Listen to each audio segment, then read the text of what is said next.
Jungiu. Sveiki, mėly draugai. Šiandieną nutariau pasodinti bulves. Jų sodinimui reikia pasiruošti. Pirmoje eilėje pasisijoju kompostą. Toliau įsitaisau štai tokią patogią kėdutę. Įrišu, kad galėčiau tūpt stoti ir mane kliudytų. Dar reikalingi įrankiai. Įrankis prakirsti kiaurimiai šiauduose. Tai gana toks sunkus mano paties susikurtas kardas, kurio labai patogu prakirsti susigulėjusius ir papūrusius visokius šiaudus.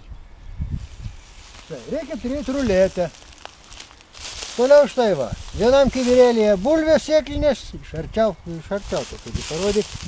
Jos padaigintos yra, matot, puikus yra daigeliai. Ir štai kibiriukas su kompostu. Štai ir visos, taip sakant, priemonės, kurių reikia bulvių sodinimui. Dabar bulvės sodinu pagal schemą 50-70. Šitas kardas yra kaip tik 50 cm ilgio. Tai aš jį naudoju kaip matą, kaip nėra. Štai. Atsimatuoju, kertu kiaurymę, pasididinu, įberiu saujelę komposto, įdedu sėklinę bulvę, užberiu saujelę komposto ir užsandarinu greta esančiais šiaudais. O štai, bulvė pasodinta, duriu sekančią. Štai vėl taip pat. Vėl kartoju tą pačią operaciją. Praplečiu kiaurymę, įberiu kompostėlio, įdedu sėklinukę, užberiu labai nedideliu kiekiu ir užsandarinu, kad jinai,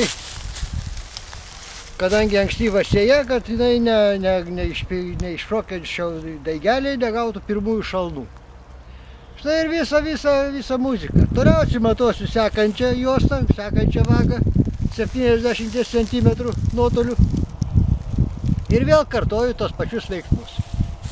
Štai bulvės tokiu būdu sodinamas jau ne vieni metai. Sėkmės darbuose.